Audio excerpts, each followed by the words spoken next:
नमस्कार दोस्तों, मैं हूं नीलेश और आप सुन रहे हैं सुनो कहानी हॉरर पॉडकास्ट हिंदी। आज की कहानी है डर की दास्तान भटकती आत्मा। मेरे बहादुर दर्शकों, थ्रिल और चिल्स के एक और रोंगटे खड़े कर देने वाले नए एपिसोड में आपका फिर से स्वागत है। भूत प्रेत, पिशाच और शैतानों की रोमांचक कहानियां आपको इस चैनल पर सुनने को मिलती हैं। अगर आपको ऐसी ही वीडियोस देखना पसंद है तो चैनल को सब्सक्राइब करके अभी हमसे जुड़ जाइए, क्योंकि हमेशा हम ऐसी यूनिक और सस्पेंस से भरी कहानियां लाते रहते हैं, तो कहीं वो आपसे मिस ना हो जाए। तो हेडफोन लगाएं और कमरे की लाइट्स बंद कर लें, क्योंकि डरावनी यात्रा शुरू होने वाली है। तो आइए ज्यादा समय बर्बाद न करते हुए सुनते हैं आज की यह कहानी, जो सच में बड़ी ही जबरदस्त है, जिसमें इमोशंस, डर और सस्पेंस है, जिसका आपको बेसब्री से इंतजार है। दोस्तों, आज की कहानी में अंत तक बने रहना। ट्रस्ट मी, आपको बहुत मजा आने वाला है, क्योंकि सस्पेंस खतरनाक है, जो आपको हिलाकर रख देगा। निया, क्या हुआ? अरे क्या हुआ तुम्हें? तुम चिल्ला क्यों रही हो? और एक जोरदार झटके के साथ निया उठ बैठी, लंबी लंबी सांसें लेती हुई बस यही बड़बड़ा रही थी। उफ, ये बदबू कितनी तेज है ये बदबू। जल्दी जल्दी साफ करो इसे। पानी लाओ, धो डालो सब। दम घुटा जा रहा है मेरा। निया, होश में आओ। देखो तुम घर में हो, और कैसी बदबू। ये क्या बके जा रही हो? चलो उठो और जल्दी से तैयार हो जाओ, हमें बाहर जाना है। पता है ना तुम्हें, इस नए घर के कागजात आज ही लेने जाना है। फिर कल संडे हो जाएगा और हमारा वो लखानी हमें फिर वापस भेज देगा। उठो जल्दी। मगर निया इतनी कोशिशों के बाद भी सामान्य नहीं हो पा रही थी। विपिन ने लगभग उसे झंझोड़ ही दिया। उठो अब, चिल्लाते हुए वो चीखा। आंखें मसलते हुए निया उठकर बैठ गई और झपटकर विपिन के सीने से लग गई। उसकी सांसें अब भी अनियंत्रित थीं, और अक्टूबर के महीने में भी वो पूरी पसीने से नहाई हुई थी, जैसे कोई भूत देख लिया हो। क्या हुआ यार, क्यों देर कर रही हो? देखो 8 बज गए। मुझे 10 बजे ऑफिस भी जाना है, और यहां से तो और लेट हो जाऊंगा। पता है कितना दूर पड़ता है इस घर से मेरा ऑफिस। विपिन, मैंने एक बहुत डरावना सपना देखा अभी। यकीन करो, अभी तक उसे महसूस कर रही हूं। मैंने देखा कि एक बहुत बड़ा आदमी, शायद कोई राजा रजवाड़ा रहा होगा, उसने किसी गरीब लड़की के साथ गलत किया और उसे मार डाला, जलाकर मार डाला। सच विपिन, बिल्कुल ऐसा लगा कि मैंने उसे पास से और हकीकत में देखा हो। यहां तक कि उस आदमी ने जिस कैरोसिन तेल से उस लड़की को जलाया था, उसकी स्मेल अभी तक मुझे महसूस हो रही है। मैं सच कहती हूं विपिन, मेरा यकीन करो। मैंने जागने की पूरी कोशिश की, मगर मेरी आंखें खुल ही नहीं रही थीं।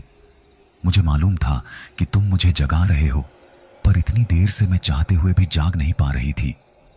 मुझे बहुत डर लग रहा है विपिन। कैसी अजीब बातें कर रही हो तुम। ऐसा लगता है कि तुम्हें चलना ही नहीं आज मेरे साथ। अच्छा ठीक है, मैं रजिस्ट्री तैयार करवा लेता हूं, फिर कभी बाद में पेपर ले आऊंगा। और हां, तुम अपना पूरा बायोडाटा एक बार फिर से मुझे सेंड कर देना। मुझे ध्यान नहीं रहता, date of birth, Aadhaar number, PAN number वगैरह सब भेज देना। घर तुम्हारे नाम से जो लिया है भाई, मेरे नाम से तो मिल नहीं पाया। सुन रही हो ना? हाँ, सुना मैंने। ठीक है, जो चाहे करो। अच्छा, तुमने नाश्ता किया? हाँ, कर लिया। तुम पता नहीं कब जागती, इसलिए ऑमलेट ब्रेड से काम चला लिया। तुम भी फ्रेश हो जाओ अब। कम से कम आज बैंक तो हो आओ यार।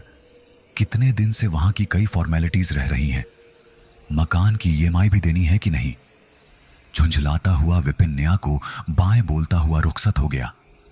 गाड़ी के स्टार्ट होने और दूर तक चले जाने की आवाज सुनकर निया अपने सपने की बात फिर सोचने लगी। और कितनी अजीब बात थी कि उसे अभी भी कैरोसिन की महक आ रही थी, जैसे कि कहीं आसपास ही बहुत सारा मिट्टी का तेल उड़ेल दिया गया हो। सपने को फिर सोचकर निया के बदन में झुरझुरी सी आ गई। धीरे धीरे घर के बिखरे सामान को थके मन से समेटने लगी, मगर सपना उसे भूल ही नहीं रहा था। दोपहर होते होते उसे याद आया कि बायोडाटा भेजना है विपिन को। निया शर्मा, 5 दिसंबर 1995। 26 वर्ष, हम्माम, सब लिख दिया और भेज दिया विपिन को। थकी हुई नेहा आकर बिस्तर पर लेटकर टीवी देखने लगी। पता नहीं कब टीवी देखते देखते उसकी आंख लग गई। अभी आधा घंटा ही हुआ था कि उसे फिर वही सपना आने लगा। सुबह तो विपिन ने उसे जगा दिया था, मगर अब वो पूरी गहराई से सपने में उतर चुकी थी। चारों ओर तेल की बदबू फैली हुई थी। बड़े बड़े ड्रम से पानी उड़ेल उड़ेल कर उस तेल को धोया जा रहा था। बहुत से लोग घबराहट में जल्दी जल्दी पूरा हॉलनुमा बड़ा सा कमरा साफ करने में लगे हुए थे। तेल की चिकनाहट हर जगह थी, पर बदबू कम ही नहीं हो रही थी। नेहा चारों ओर आंखें फाड़ फाड़ कर देखने की कोशिश कर रही थी। एक मालिक जैसा दिखने वाला रौबदार बड़ी मूंछों वाला आदमी सबको ऑर्डर दिए जा रहा था। नेहा ने देखा, कोई बाहर दरवाजे पर खड़ा उसे देख रहा था। एक 45-50 के बीच की उम्र की अधबूढ़ी सी औरत, जिसकी आंखों में आंसू थे, मगर वो औरत किसी और को नहीं दिख रही थी, बस नेहा उसे, और वो नेहा को देख पा रहे थे। ना जाने वो कौन औरत थी जो नेहा को देखकर ही रो रही थी। नेहा की भी आंखों से आंसू की बूंदें ढुलक आईं और तकिए को भिगो रही थीं। इसका आभास नेहा को सोते हुए भी हो रहा था। शाम हो चली थी और विपिन के आने का समय हो गया था। इधर नेहा चाहकर भी नींद के आगोश से बाहर नहीं आ पा रही थी। बस खुद को किसी भी तरह हिलाकर जगाना चाह रही थी, मगर सारा जिस्म जैसे पूरी तरह सुन्न पड़ गया था। उसकी हर कोशिश नाकाम हो रही थी।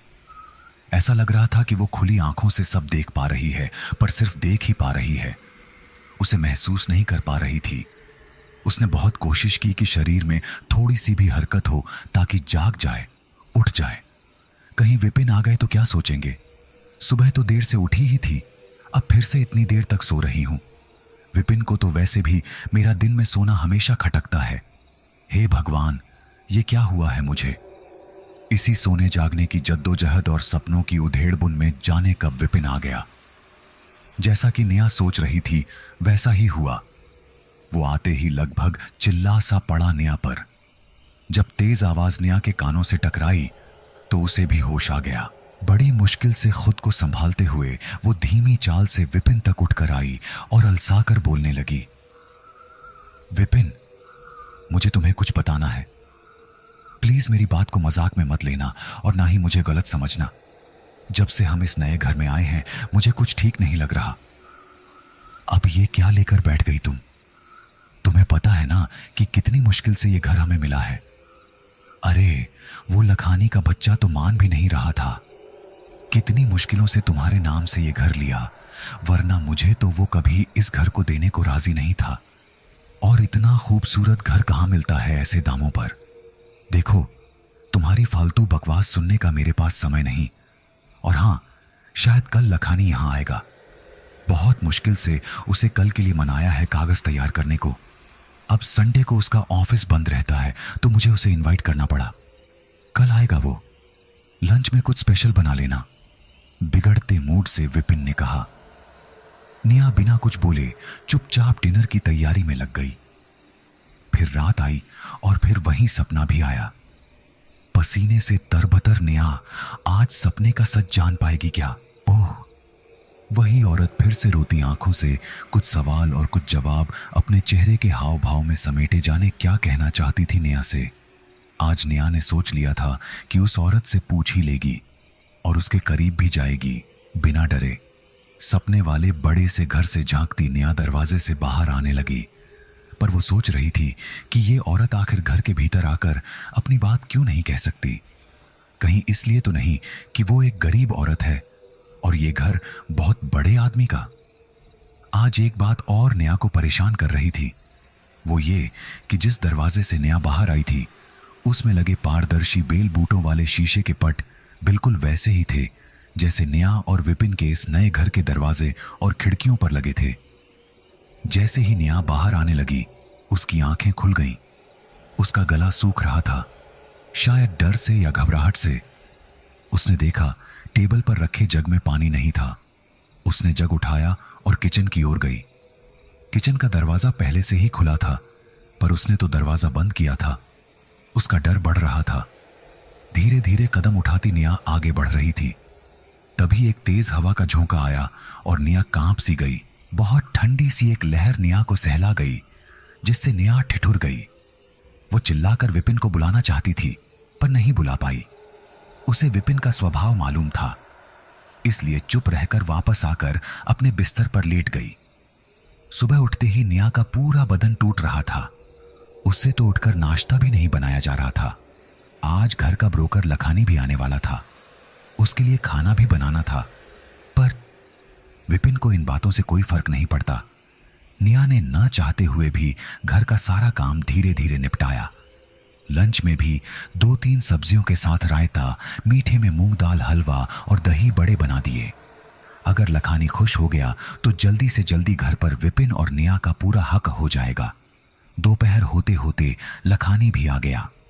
आज पहली बार निया ने घर से बाहर आकर गली तक अपना मोहल्ला देखा था। सामने के घर के बीचों बीच एक बड़ा सा भारी पीपल का पेड़ था, जो अजीब सा एहसास देता था। शायद घर पर कोई था नहीं। बाहर के दरवाजे पर पुराना ताला पड़ा था।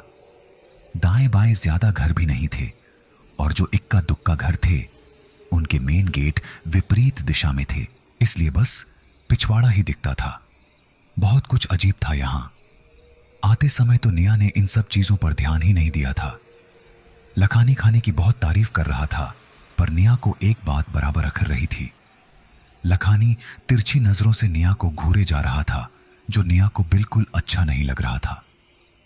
कहां तो उसकी उम्र उसके पिता समान लगती थी और विपिन उसे अंकल भी बोल रहा था। फिर भी कितनी बेशर्मी से वो निया को देखे जा रहा था।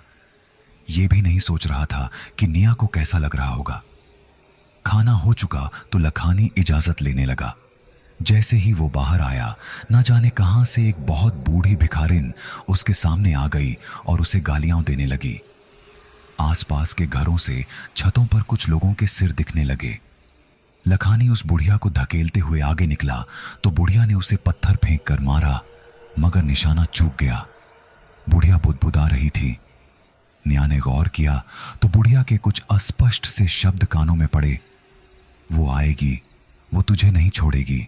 बोलती थी ना मैं, वो उसे भी नहीं छोड़ेगी। हा हा हा हा, वो आ गई, देख वो आ गई। पर कौन आ गई? और निया को ऐसा क्यों लग रहा है कि इस औरत को कहीं तो देखा है? बहुत सारे सवालों से घिरी, अपने आप में उलझी निया समझ नहीं पा रही थी कि आखिर उसके साथ हो क्या रहा है। आज विपिन को ऑफिस नहीं जाना था, इसलिए बहुत काम बढ़ गया था।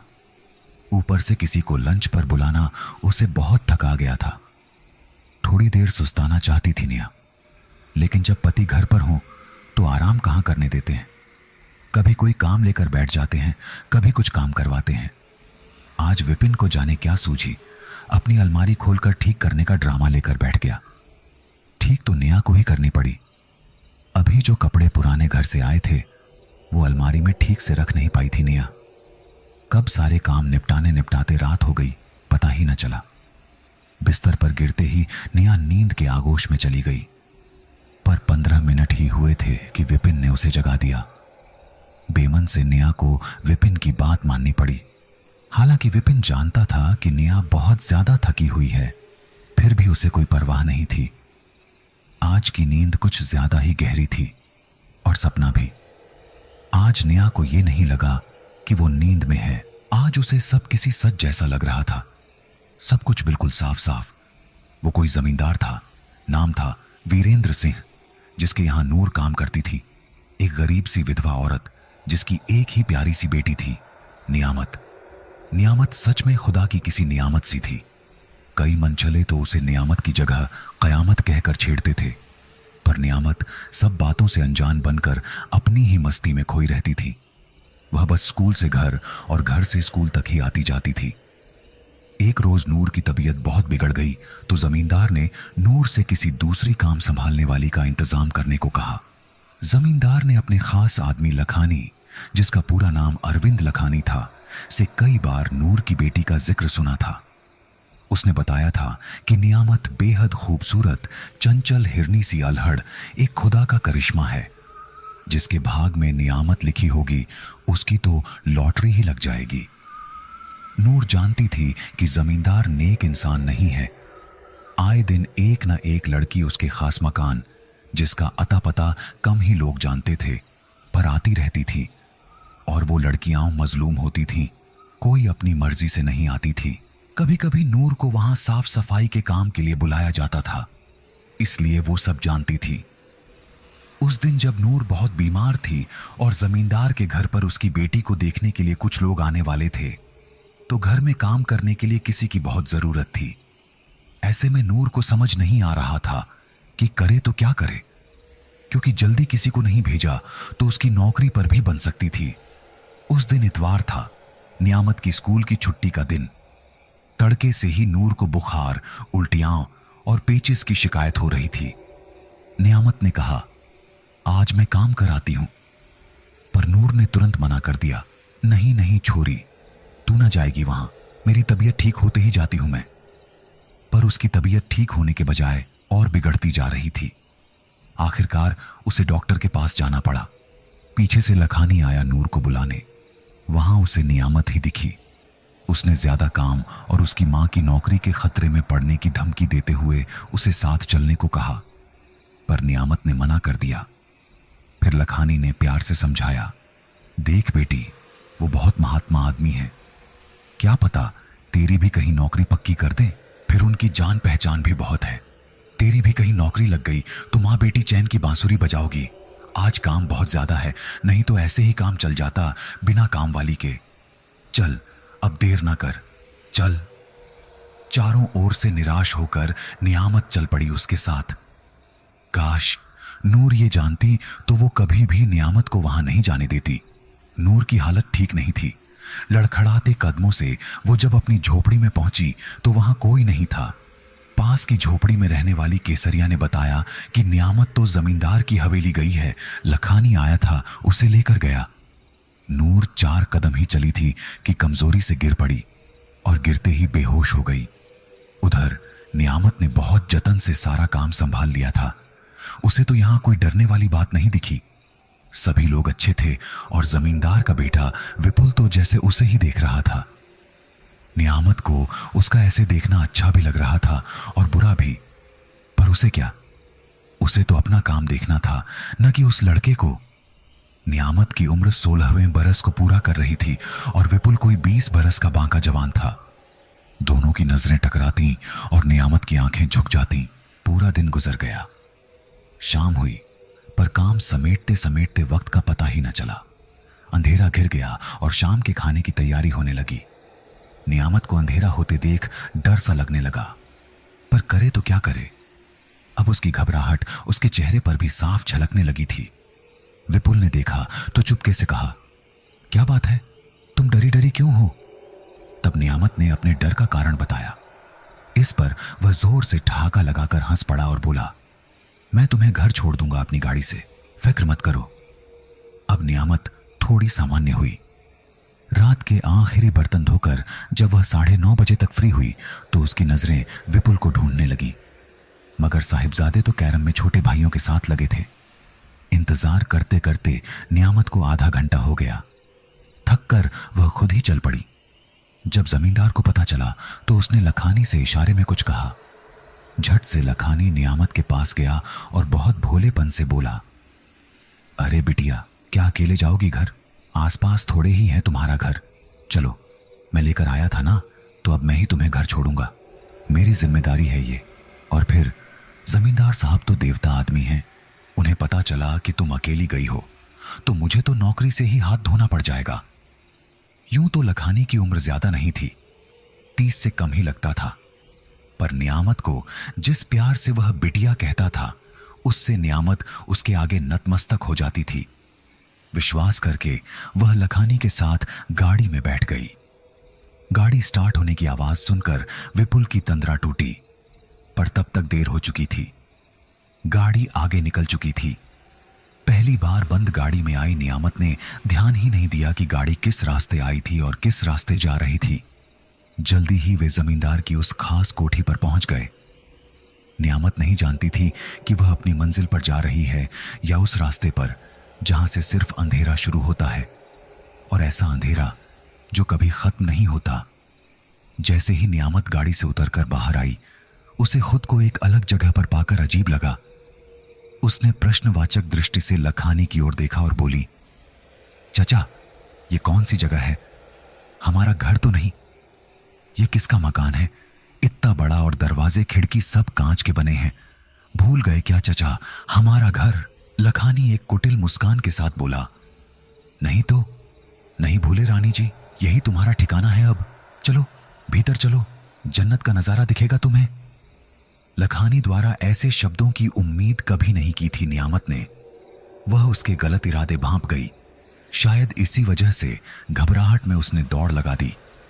जैसे ही वह दौड़ती हुई आगे बढ़ी, किसी से टकरा गई। सामने जमींदार था। उसने उसे एक धक्का दिया और वह लड़खड़ाकर गिर पड़ी। गिरने से उसके घुटने में चोट आई और वह सिसकारी भरते हुए फिर से लंगड़ाकर भागने की कोशिश करने लगी, पर असफल रही और पकड़ी गई। जमींदार उसे खींचते हुए अपने बड़े से मकान में ले गया और जितना कुकर्म कर सकता था किया। बेहोशी में नियामत अपनी अम्मी को याद किए जा रही थी और बुदबुदा रही थी, अम्मी, इनको छोड़ना मत, इन्हें खत्म करना है, इन्हें सजा दिलवाना। अम्मी, कहाँ हो आप? देखिए अम्मी, आपकी नियामत किस हालत में है। आप सही कहती थीं अम्मी, मुझे नहीं आना चाहिए था यहाँ। हमें माफ करना अम्मी, हमें माफ करना। कहते कहते वह पूरी तरह बेहोश हो गई। आसमान पर बिजली चमकी और जोर से बादल गरजे। तेज बारिश की आवाजें चारों ओर फैल गईं। लखानी बाहर इंतजार कर रहा था इस सारे दुष्कर्म के पूरा हो जाने पर इससे निपटने के लिए। जमींदार ने बाहर आकर उसे पुकारा, ओ रे, क्या नाम है तेरा? लखानी। चल आजा, चल ले आ जल्दी गाड़ी, डाल उसे और छोड़ दे उसके घर। अरे, बहुत फड़फड़ा रही थी साली, पर हम भी कम थोड़े हैं। देख, जाकर बेहोश पड़ी है अब तक। लखानी ने घबराकर कहा, मालिक, मार तो नहीं दिया ना उसे? फिर जोर से ठहाका लगाया। अंदर जाकर लखानी ने नियामत को हिलाया, पर उसमें जैसे जान ही नहीं थी। बार बार हिलाने पर भी वह नहीं जागी। सांसें चल रही थीं, लेकिन होश नहीं। उसने उसके मुंह पर पानी डाला, पर फिर भी होश नहीं आया। डर के मारे लखानी बाहर भागा और जल्दी से बोला, मालिक, वो होश में नहीं आ रही, अब क्या करें? जमींदार ने सोचा कि ऐसी हालत में उसे छोड़ना ठीक नहीं, इसीलिए उसे यूं ही छोड़कर दोनों वहां से चलते बने। उधर नियामत की मां का रो रो कर बुरा हाल था। उस गरीब की सुनने वाला था भी कौन? उसके मामले में बोलने वाले का क्या अंजाम हो सकता था, ये सब जानते थे। रात नूर ने करवटों में गुजारी। ऊपर से उसकी कमजोरी उसे कुछ भी करने की अनुमति नहीं दे रही थी। उसने बहुत कोशिश की कि जमींदार की कोठी तक जाकर बेटी को ले आए, लेकिन थोड़ी थोड़ी देर बाद ही उसका शरीर जवाब देने लगता था। उसे बेहोशी के दौरे पड़ रहे थे। सुबह सूरज निकलने से पहले ही वह अपना घर छोड़ चुकी थी और लगभग भागती हुई रिक्शा वाले तक पहुंची, मगर सुबह सवेरे कोई रिक्शा वाला चलने को तैयार नहीं था। वह पैदल ही चलने लगी और जमींदार के घर न जाकर सीधा उसकी गुमनाम हवेली पहुंची। वहां का नजारा देखकर उसकी रूह कांप उठी। वहां उसकी बेटी नहीं थी, लेकिन अजीब सी दुर्गंध से आसपास की जगह महक रही थी। शायद कुछ जलने की महक थी। उसने अंदर झांकने की कोशिश की, पर ठीक से कुछ दिखा नहीं। अब उसके कदम जमींदार की कोठी की ओर बढ़ चले। बहुत देर लगी, पर नूर कोठी पहुंच गई। वह दहाड़े मार मार कर रोने लगी, पागलों की तरह चिल्ला रही थी और जमींदार को भद्दी गालियां दे रही थी। सभी लोग बाहर आ गए उसका रुदन और क्रंदन सुनकर, पर किसी को कुछ समझ आता उससे पहले ही जमींदार के गुर्गे उसे उठाकर दूर तक खदेड़ आए। वह इसी दुख में मारी मारी फिरती रही। धीरे धीरे लोग उसे नूर पगली कहने लगे। जैसे ही नूर पगली को चिल्लाते हुए निया ने सुना, वह हड़बड़ाकर उठ गई। समय देखा तो सुबह के 8 बज रहे थे। विपिन नहाकर बाथरूम से बाहर आ रहा था। निया झट से उठकर बाथरूम में गई और 5 मिनट में बाहर आकर विपिन और अपने लिए नाश्ता बनाया। दोनों ने नाश्ता किया और 9 बजे तक विपिन घर से रुखसत हो गया। अगली सुबह निया को अपने रात वाले सपने पर बहुत अचरज हुआ। आखिर क्यों यह सपना मुझे ऐसे दिख रहा है जैसे मुझे कुछ बताना चाहता है, या मेरा इससे कोई कनेक्शन है? वह लड़की नियामत कौन थी और मुझे उसका चेहरा क्यों नहीं दिखा? पूरी रात भर सपनों पर वही छाई रही, फिर भी मैं उसका चेहरा न देख पाई। इसी ऊहापोह में उसने दिन भर गुजार दिया, पर एक चीज उसे और खटक रही थी। वो था सपने वाला विपुल, जिसकी शक्ल कुछ हद तक शायद विपिन से मिलती जुलती सी लगी थी। पर ऐसा क्यों? आखिर इन सब बातों का क्या मतलब हो सकता है? आज शाम को जब निया सब्जी लाने के इरादे से घर से बाहर कुछ आगे तक गई तो उल्टे कदमों वापस लौट आई। रास्ते पर निकलते ही उसे वही बूढ़ी औरत दिख गई जो कल लखानी को गालियां दे रही थी। इसलिए निया जरा डर सी गई। उसने तो उसे गौर से देखा तक नहीं और तेज कदमों से घर आकर दरवाजा भिड़ा लिया। लेकिन एक झरोखे से निया उस बूढ़ी अम्मा को छुप कर देखने की कोशिश कर रही थी। उस बुढ़िया की नजर भी निया के ही घर पर लगी थी। यह देखकर निया के बदन में ठंडी लहर सी दौड़ गई। उसे उस वृद्धा में सपने वाली नूर नजर आ रही थी, लेकिन अपने मन का वहम समझकर वह दूसरे कामों में लग गई। आज लखानी से विपिन खुद मिलने गया था। उसे लखानी घर पर ही मिला। ऑफिस बंद होने के बाद ही विपिन को जाने का समय मिला था। लखानी ने विपिन को आदर से बिठाया और चाय का ऑर्डर पत्नी को दिया। विपिन ने अपनी बात शुरू की ही थी कि उसकी नजर दीवार पर टंगी तस्वीर पर गई। वहां एक बड़े से फ्रेम में कोई राजसी ठाठ बाट से एक सुनहरी कुर्सी, जो किसी सिंहासन जैसी दिखती थी, पर बहुत रोब से बैठा था और उसी के साथ एक लखानी की ही सूरत से मिलती जुलती सूरत वाला हट्टा कट्टा बॉडीगार्ड जैसा व्यक्ति भी खड़ा था। विपिन ने लखानी से कुछ पूछने की कोशिश की, पर उससे पहले ही वह बोल पड़ा, पिताजी हैं जी हमारे, और वो जो कुर्सी पर विराजमान हैं वो हैं जमींदार साहब। पिताजी उनके खास आदमियों में से थे, हमेशा साथ ही रहते थे। जमींदार साहब को देखकर विपिन को जाने क्यों लगा कि उसने कहीं उन्हें देखा है, पर कहां यह याद नहीं आ रहा था। दिमाग पर ज्यादा जोर देने वालों में विपिन नहीं था, सो उसने उस बात को वहीं छोड़ दिया और कागजों की मांग करते हुए अपनी बात फिर शुरू की। वहां से रुखसत होते हुए विपिन के मन में फिर वही सूरत घूमने लगी, जमींदार साहब की। न चाहते हुए भी वह उनका रौबदार चेहरा मोहरा भुला नहीं पा रहा था। और एक और बात थी जो उसे खटक रही थी। विपिन की आंखें भी उस जमींदार की आंखों जैसी ही दिखती थीं। घर आकर आज बहुत दिनों बाद उसने निया से मीठे स्वर में बात की और लखानी के घर वाली तस्वीर के बारे में भी बताया। जब वह जमींदार के बारे में निया को बता रहा था, निया के चेहरे पर कई रंग चढ़ उतर रहे थे। उसे लगा कि वह जोरदार चीख से सबको डरा दे।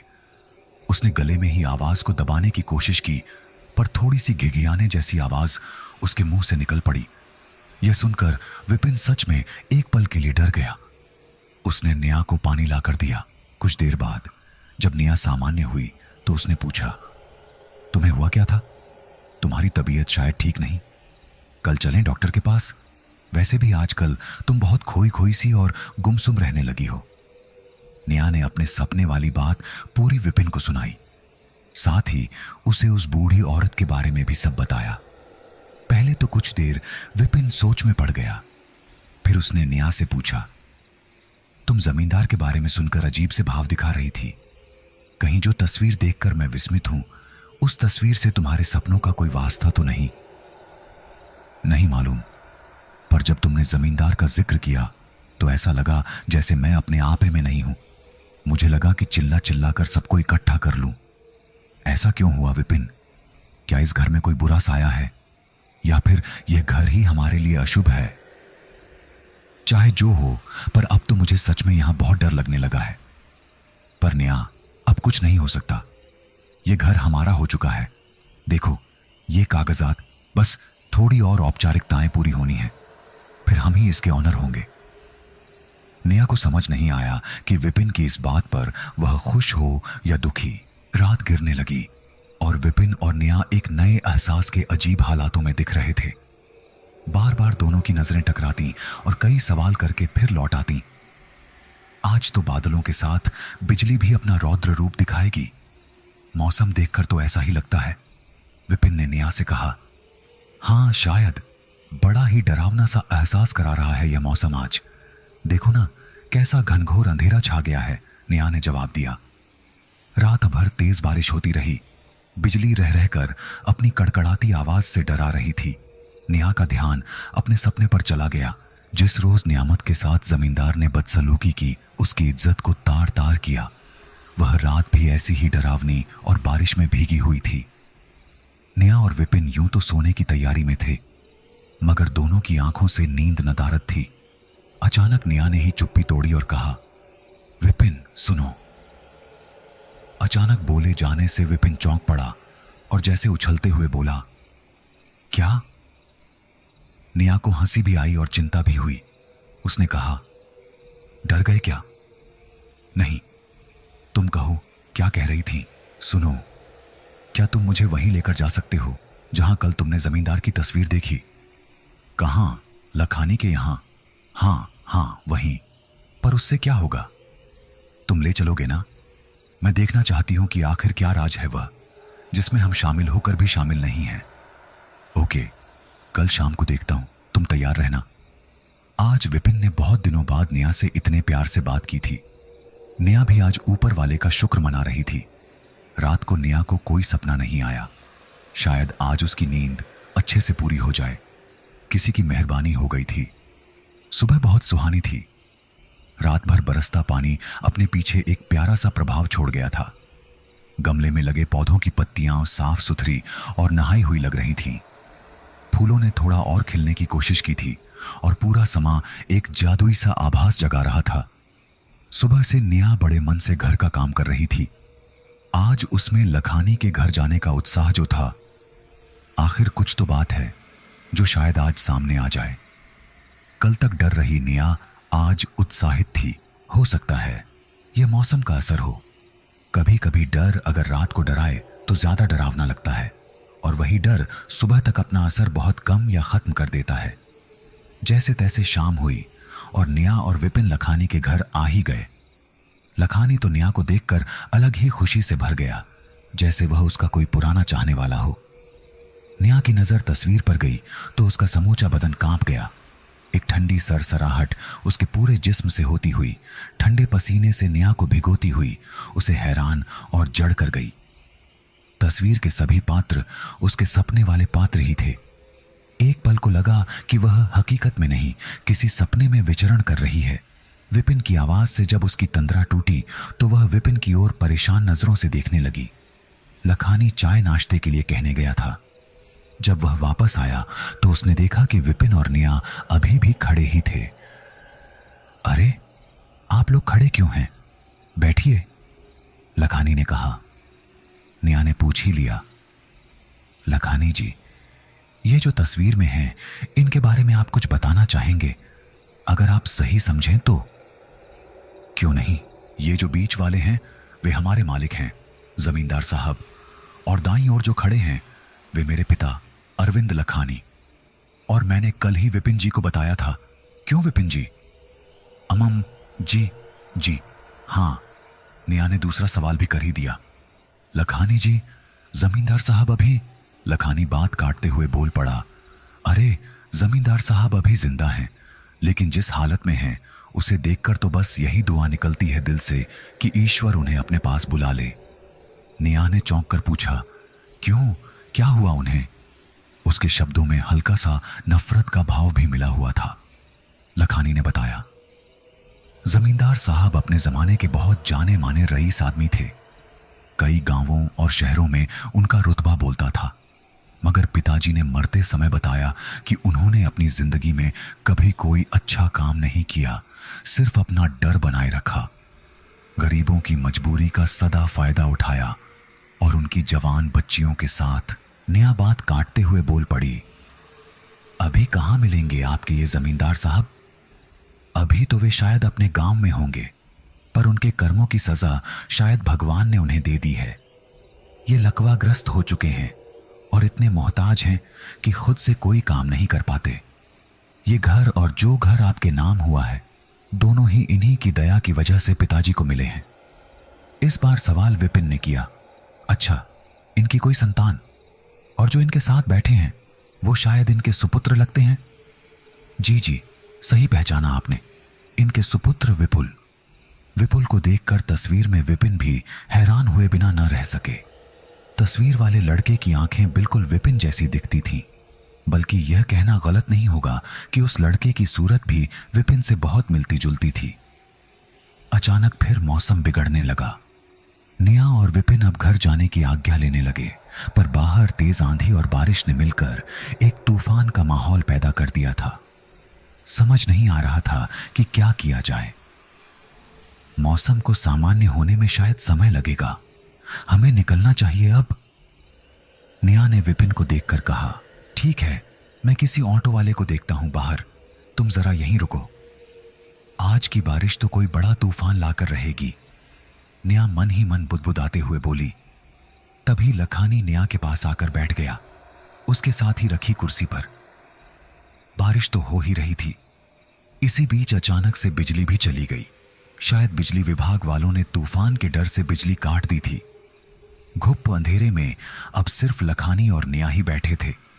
नेहा उसकी नीयत पहले ही भांप चुकी थी। लखानी शायद अपनी नीयत पर काबू नहीं रख सका। वह मन ही मन नेहा को पाने की चेष्टा में था। उसे नेहा में अपने बचपन की नूरी दिखती थी, नूरी जिसे वह हमेशा स्कूल आते जाते देखा करता था। वह उम्र में उससे 4-5 साल बड़ी थी, मगर उसके मासूम दिल पर राज करती थी। 12 साल की उम्र का वह प्यार जीवन लखानी कभी भुला नहीं पाया।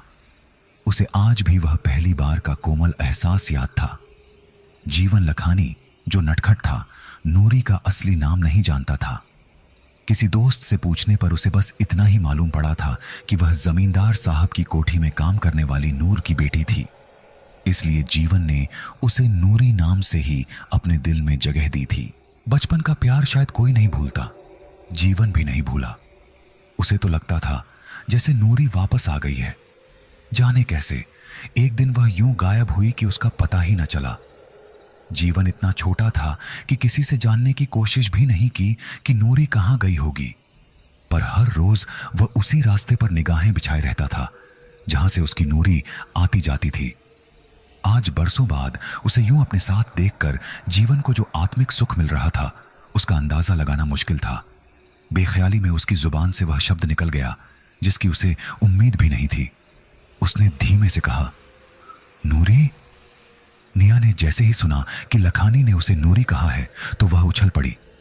उसे लगा यह अंधेरा नहीं, उसका कोई सपना है। उसने आंखों को कई बार झपकाया, हाथ हिलाया और यहां वहां गर्दन घुमाई, पर यह सपना नहीं था। सच में लखानी ने उसे नूरी कहा था, पर नूरी नहीं, उसने तो नूर को देखा था अपने सपने में। फिर यह नूरी कौन थी? आखिर नेहा ने पूछ ही लिया, लखानी जी, आपने कुछ कहा? शायद नूरी। लखानी भी जैसे सोते से जागा हो।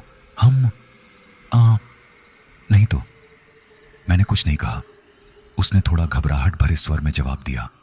लेकिन मैंने सुना, और यहां आपके या मेरे अलावा कोई दूसरा है भी कहां? बताइए प्लीज, क्या आपने नूरी कहकर बुलाया?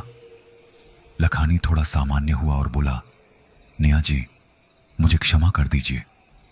पता नहीं कैसे मेरे मुंह से निकल गया, पर यह सही है कि मैंने ही आपसे नूरी कहा। इतना कहकर लखानी ने सिर और नजर दोनों झुका दी। नेहा से रहा नहीं गया। उसने अगला सवाल भी दाग दिया, लेकिन आपने ऐसा क्यों कहा? क्या आप नूरी नाम की किसी इंसान को जानते हैं या जानते थे? जी, बहुत साल हो गए इन बातों को। शायद 4-5 दशक पहले की बात है, मेरे बचपन की बात है। मुझे किसी लड़की से मन ही मन मोहब्बत हो गई थी। कहते हुए लखानी मुस्कुराया, और वो भी सिर्फ 12-13 साल की उम्र में। वो लड़की मुझसे बड़ी थी, लेकिन जाने क्या था उसकी बातों में, उसकी अदाओं में, कि एक बार उसे देखा तो बस रोज देखने की चाहत होने लगी। उसका नाम नहीं जानता, पर उसकी अम्मी के नाम नूर से ही मैंने उसका नाम नूरी रख दिया था। नेहा फिर से उछल पड़ी, क्या कहा आपने? नूर, उसकी अम्मी? और क्या वो मुस्लिम थी? उसका नाम मैं जानती हूं। जी, पर आप कैसे जानती हैं उसे? मुझे तो आपकी सूरत में वही दिखी तो आपको गलतफहमी में नूरी कह बैठा, पर आप कह रही हैं कि उसे जानती हैं। यह कैसे संभव है? और है भी तो मेरे लिए इससे बड़ी हैरानी की बात क्या होगी? अच्छा, आप नूर को जानते हैं और उनकी बेटी को नूरी कहते हैं, पर क्या आप जानते हैं नूरी का असली नाम क्या था? नहीं। क्यों? क्योंकि मैं जानती हूं उसका नाम नियामत था। क्या नियामत आप ये सब। तभी विपिन आ गया। नेहा और विपिन मुश्किलों से घर पहुंचे। आते ही दोनों निढाल होकर लेट गए। विपिन परिस्थितियों से और नेहा अपने अंदर चलती कश्मकश से शायद बहुत थक गए थे। अब कुछ खाने का न मन था और न ही हालत। नेहा ने प्रश्नवाचक दृष्टि से विपिन की ओर देखकर पूछा, कुछ खाएंगे आप? विपिन ने भी मना कर दिया। रहने दो, आज लखानी के यहां चाय नाश्ता किया था, अब मन नहीं कुछ खाने का, पर तुम खुद के लिए कुछ बनाओ तो मेरे लिए भी थोड़ा सा बना लेना। नेहा का बिल्कुल मन नहीं था, लेकिन स्त्री स्वभाव दया से भरा होता है। उसने अपने बारे में न सोचकर यह सोचा कि शायद विपिन कुछ खाना चाहता है, इसलिए उसने झूठ कह दिया, हाँ थोड़ा थोड़ा खा लेते हैं, और वह रसोई की ओर चल दी। 1 घंटे बाद नेहा बाहर सोफे पर टीवी चलाकर बैठ गई और विपिन अंदर बेडरूम में जाकर लेट गया। कुछ देर टीवी देखकर वह फिर ख्यालों में खो गई। आखिर क्या राज है उसके सपनों का और उसके इर्द गिर्द होने वाली घटनाओं का। तभी उसने विपिन को आवाज देते सुना और वह वापस अपनी दुनिया में लौट आई। नेहा, टाइम देखो यार, कल भी तुम वहीं सोफे पर सो गई थी सोचते सोचते। अब अंदर आओ और आराम करो, टीवी बंद करो प्लीज। नेहा ने तुरंत टीवी बंद किया और भीतर चली गई। विपिन के सोने के बाद नेहा देर तक अपनी सोच में डूबी करवटें बदलती रही। उसे नींद नहीं आ रही थी। वह बस यही सोचकर बेचैन थी कि उसके सपनों और इर्द गिर्द होने वाली घटनाओं का क्या संबंध है उससे। कश्मकश में डूबते उतरते उसकी पलकें भारी होने लगी थीं कि अचानक उसने एक तेज चीख के साथ उछाल मारी। तभी विपिन भी जाग गया। उसने गुस्से और हैरानी के मिश्रित भाव से नेहा की ओर देखा। वह कांप रही थी। क्या हुआ नेहा? अरे तुम ऐसे क्यों चिल्लाई? बताओ क्या हुआ? नेहा कहकर विपिन ने उसे कंधे से पकड़कर लगभग झंझोड़ दिया, पर वह डरती रही और धीरे से कहा, कोई आया था यहां पर अभी अभी। जब मैं बस सोने ही वाली थी तो किसी ने मेरा हाथ पकड़कर मुझे जगाया। पर तुम इतनी दूर लेटे थे, फिर किसने मेरा हाथ पकड़ा और क्यों? नेहा, तुम्हारा वहम होगा। चलो आओ सो जाओ। एक तो देर तक सोती नहीं हो, फिर सुबह उठने में देर करोगी। पर कुछ नहीं, चलो सो जाओ और मुझे भी सोने दो। मगर नेहा की आंखों में नींद कहां। आधी से ज्यादा रात गुजर गई, लेकिन नेहा नहीं सोई। ठीक 2:30 बजे उसे अचानक गहरी नींद आई, और इतनी गहरी कि उसे फिर से सपनों की उसी दुनिया में ले गई। आज कैरोसिन की गंध बहुत अधिक थी। नेहा का सांस लेना मुश्किल हो रहा था। चारों ओर धुआं धुआं सा था। उसके साथ कुछ गलत होने जा रहा था। शायद उसके साथ कुछ गलत हो चुका था और अब उसे एक अंजाम दिया जा रहा था। उसका पूरा बदन तेल की चिकनाहट से तरबतर था। वह किन्हीं 4 मजबूत हाथों की गिरफ्त में थी जो उसे जला डालने को आतुर थे, लेकिन उसने उन हाथों को पछाड़कर भागने में कामयाबी हासिल कर ली थी। मगर कब तक? वह दोनों उसे भगाते रहे रात भर। कई दिनों से उसका शारीरिक शोषण हो रहा था। शायद इसलिए उसकी देह में अब ताकत नहीं रही थी। ये क्या कर रहे हैं ये लोग? छोड़ो छोड़ो मुझे। और वह रो रही थी, चिल्ला रही थी। उसे कोई सुनता क्यों नहीं? 2 बलिष्ठ हाथ उसे पकड़ चुके थे और 2 हाथों ने उसे आग के हवाले कर दिया। वह फिर भागने लगी और तड़पने लगी। कितनी देर तक यह मौत का खेल चलता रहा, पर वह अधजली ही वहीं ढेर हो गई। अभी सांसें बाकी थीं, मगर कोई हरकत नहीं थी। शायद उन्हें लगा कि अब काम पूरा हो गया और उन्हें छुटकारा मिल गया घायल लड़की से। दोनों ने देखा कि वह पूरी जल नहीं पाई थी तो चिंतित हुए और उसे जला डालने का सोचा, पर तेल खत्म हो गया था। अब दोनों की कुटिल बुद्धि काम कर गई और एक दीवार में बड़ा सा गड्ढा खोदकर तहखाना सा बनाया गया। उसी में उसे जिंदा दफन किया गया। बरसाती रात और बिजली बादल की आवाज में उसकी खामोश सिसकियां बस वहीं सुनती रही थीं। जिंदा दफनाए जाने के बाद जाने कब उसके प्राण निकले, मगर उन दोनों अपराधियों ने पूरा घर बहुत सफाई से धोया। हर कोना कोना धोया और दीवार पर जहां उसे दफनाया था एक बड़ी सी पेंटिंग लगा दी। नेहा का दम घुटे जा रहा था और गले से अजीब आवाज निकल रही थी। वह छटपटा रही थी, अपने हाथ पटक रही थी। इस सारे उपक्रम में उसे सपनों के चक्रव्यूह में फंसे फंसे 4 बज गए थे। विपिन ने फिर से असहजता अनुभव की तो एक बार फिर वह जाग गया। इस बार उसने निया को गौर से देखा। वह एक हाथ से गला पकड़ी थी और दूसरे हाथ को उठा पटक रही थी। कभी कभी दोनों हाथों से गला पकड़ लेती थी। विपिन ने उसे जगाने की कोशिश की पर वह होश में नहीं आ रही थी। विपिन घबरा गया। उसने पानी का जग उठाया और निया के चेहरे पर पानी डाला। निया हड़बड़ाई। विपिन ने उसे पानी पिलाया और देर तक उसकी पीठ और हाथों को अपने हाथों से रगड़ता रहा। निया को सामान्य होने में बहुत समय लगा। सुबह के 5 बज रहे थे और निया और विपिन एक दूसरे को बस देख रहे थे। न कोई संवाद, न अभिव्यक्ति, क्योंकि निया ने जो कुछ विपिन को बताया उसे सुनकर विपिन स्वयं हैरत और तनाव में आ गया था। विपिन, एक बात और, जब ये सब मैंने सपने में देखा तो ध्यान आया कि इसी बेडरूम की उस दीवार के पीछे उस लड़की का शव मैंने उन्हें दफनाते देखा और मुझे ऐसा लगा कि जैसे वह सब मेरे ही साथ घटित हो रहा है। विपिन, मुझे बहुत डर लग रहा है। विपिन, प्लीज यहां से चलो। मुझे यहां पर अब एक दिन भी नहीं रहना। लेकिन निया, अभी फैसला लेना कोई समझदारी नहीं। देखते हैं क्या हो सकता है। विपिन, तुम समझते क्यों नहीं? मुझे यहां नहीं रहना। अब तुम नहीं समझ सकते। मैं नहीं समझा सकती कि मेरी क्या हालत थी आज। काश तुम समझ पाते। विपिन, लगभग रोते हुए निया ने अपनी बात समझाने की कोशिश की और उस दिन की सुबह एक अलग ही एहसास कराती हुई आई। सुबह सुबह ही लखानिया खड़ा हुआ दरवाजे पर और वह भी घबराया घबराया सा। विपिन जी, आवाज देते हुए वह घर के अंदर आ गया। अरे सर, आप आइए आइए, आज सुबह सुबह कैसे आना हुआ? विपिन जी, आपको एक जरूरी काम है, शायद आप समझ पाए। मेरी मदद कीजिए। पर बताइए तो सही। आइए, आप पहले बैठिए और इत्मीनान से सब कहिए। आइए। जैसे ही लखानी निया की ओर देखकर कुछ कहने ही वाला था, विपिन ने बोला, निया जाओ, इनके लिए पानी लेकर आओ। निया ने झट से आज्ञा का पालन किया। कुछ देर में लखानी सामान्य होने पर बोला, विपिन जी, निया जी, आप लोगों से क्षमा चाहूंगा। आज सुबह सवेरे ही आप दोनों को डिस्टर्ब करने चला आया। लखानी ने दोनों हाथ जोड़ते हुए कहा। विपिन ने उसे समझाया, कोई बात नहीं, आप कुछ परेशान दिखते हैं और कोई खास वजह ही होगी जो आपको सवेरे सवेरे यहां तक ले आई। जी विपिन जी, बताता हूं।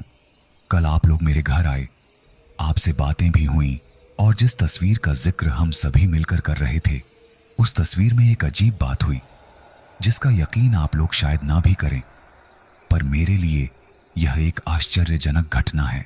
जिस तस्वीर में कभी भी कोई बदलाव नहीं आया था, कल आप लोगों के वहां से जाने के बाद उस तस्वीर का एक भाग, एक कोना स्वतः ही जल गया। मेरे लिए यह सब उतनी ही आश्चर्यजनक बात है जितना आप दोनों के लिए उस तस्वीर में सच को देखना। कृपया करके मुझे आप कुछ बताइए जिससे मेरे भीतर चल रहे अंतर्द्वंद का कोई निवारण हो सके। आखिर यह कैसा इशारा था? सुनकर निया को बहुत बड़ा ताज्जुब हुआ और उसने विपिन की तरफ परेशान आंखों से देखते हुए कहा, कुछ तो गलत हो रहा है या हो चुका है, जिसकी वजह से ये सारी चीजें हमारे साथ ही क्यों हो रही हैं, ये पता चलाना ही होगा। निया ने लखानी से विनती करते हुए कहा, प्लीज लखानी सर, आप हमें जरा वह सब कुछ बिल्कुल साफ साफ बताइए जो आपने अभी तक हमें नहीं बताया। जब तक आप पूरी कहानी नहीं सुनाएंगे तब तक कुछ भी अंदाजा लगाना ठीक नहीं होगा। आप शुरू से सब बताइए प्लीज। लखानी ने गले का थूक निगलते हुए चिंताजनक स्थिति में आकर शुरू किया।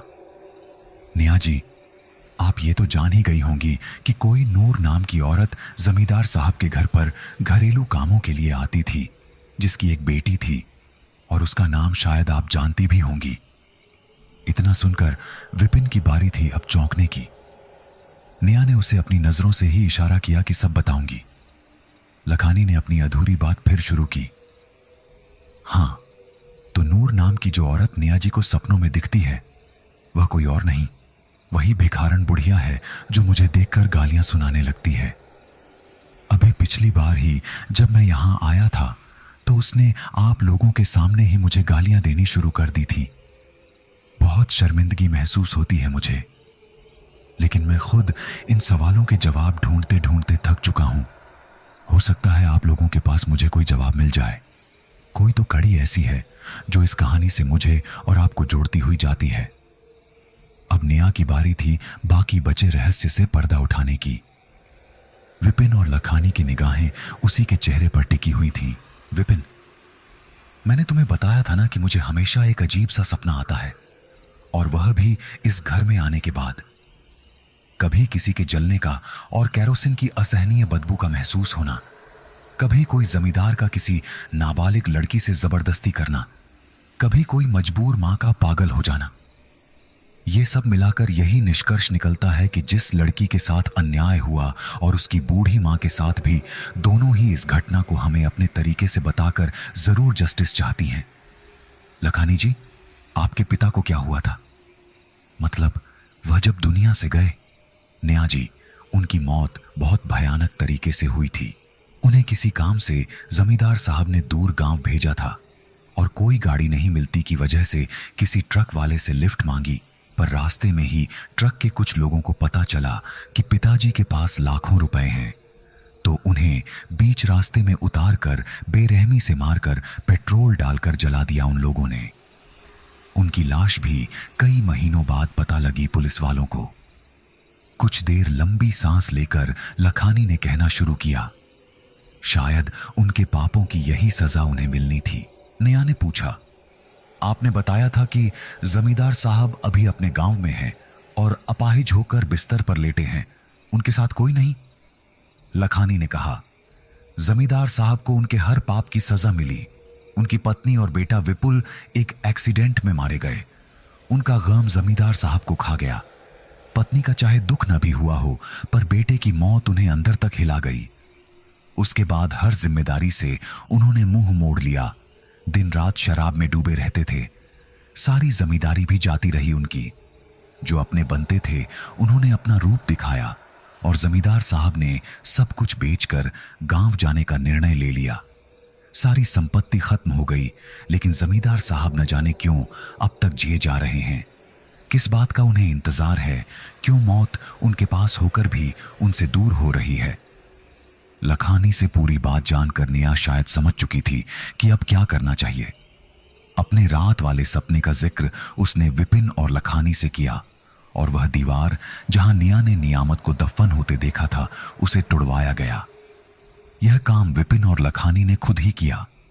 वहां जो मिला वह बहुत भयानक था। उन्हें वहां एक बहुत पुराना कंकाल मिला, जिसे देख नेहा बेहोश हो गई। तीनों ने मिलकर अब यह फैसला किया कि रात को या शाम को इस कंकाल को ले जाकर श्मशान में ले जाकर इसकी अंत्येष्टि की जाए। अंधेरा घिरते ही उन सभी ने इस काम को अंजाम दिया। दूसरे ही दिन गांव से खबर आई कि जमींदार साहब नहीं रहे। तो दोस्तों, यह कहानी यहीं पर समाप्त होती है। आप सबने चैनल को इतना प्यार दिया, इसके लिए आपका आभार। इस कहानी पर आपकी प्रतिक्रिया जरूर दें और बताएं किसका रोल आपको बहुत अच्छा लगा। ऐसी ही कहानियां लेकर मैं आपको जल्द मिलूंगा। तो दोस्तों, मुझे जरूर फॉलो कर दीजिए ताकि अगली कहानियों का आपको पता चले। आप सबका दिल से धन्यवाद। जल्द मिलूंगा नई कहानी के साथ।